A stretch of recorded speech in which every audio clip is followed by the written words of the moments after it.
All right, we're gonna do a just a easy, quick finish on the top of our little reindeer carrot bag here. Actually, it's gonna be a little wrapper.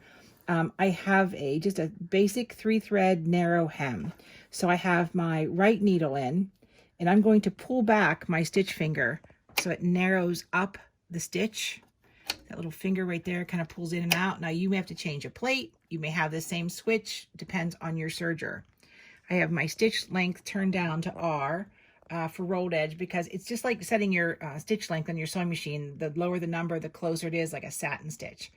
And I have decorative thread on the back, actually embroidery thread. And the reason it's not on my spool pins is because it drops down and gets all strange and tangles and breaks. So I put it on the table behind my serger. So your serger is calibrated to cut. So I want you to skim what I call the pokies, these little threads that kind of pop up. You want to sew kind of reasonably slow. Now my tensions are all kind of at normal, because I don't want this to roll. I want to have a flat, narrow edge. So the decorative thread in my upper looper and my lower looper will cover the back and the front of my bag. And the white serger thread is in my needle. You'll just see like a little tracking line of it.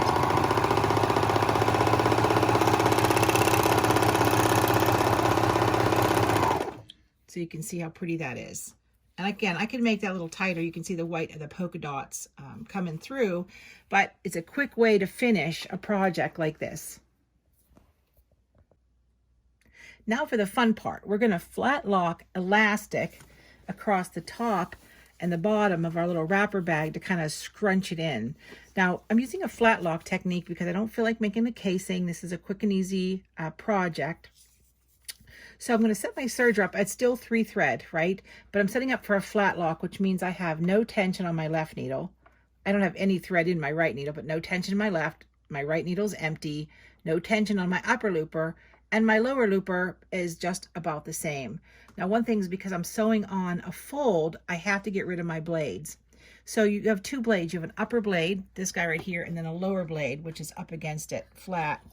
I have a little lever here that I turn, and it makes it pop its head back down underneath so I don't cut. But here is the caveat. If you are serging along and your fabric gets tucked way over here, the tip of that upper looper head and lower looper, which are extremely sharp, are going to poke your fabric and snap off your loopers. So beware when you are sewing with your blade down. It's very rare that I do that. This is just some junk braided elastic. I like the natural, like the 1/4 inch or 3/8 inch casing. This is all I had, so this is all we're going to get today. So what flatlocking does is when I pull the fabric, the seam opens up. So I'm just going to put my elastic on top. I've just folded down my little edge. So it's going to create like a little ruffle. And I'm not going to do anything in particular. I'm going to make sure my stitch length is a little bit longer. So my stitch length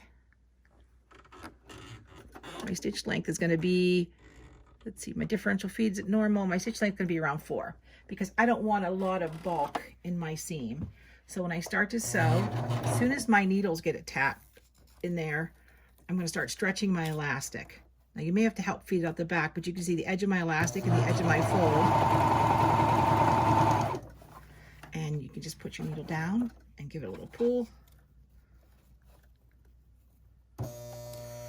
And of course, the harder you pull, the more gather you're going to have. Now you could mark this off, so this was perfect, but this is a little crafty project that's going to be out for 12 hours. And so I'm not really cutting anything off because my blade's all away. Leave your elastic a little bit longer too, that may help. Oops, there's no blade. Very good. All right, so you can see that doesn't look too spiffy, but what it does is when I go like that, that seam opens up flat. So my elastic on the back is attached and it's flat. And look how cute that is. So I'm going to do that on both sides. Now, if your elastic was a little bit smaller, narrower, I should say, it would look a lot better. but now I'm going to do it on the bottom and sew my little bag shut. So we've done it completely on our serger with the exception of the embroidery. So get your serger out. Don't be afraid. Practice your flat locking. All right, let me do the other side and then we'll finish the bag.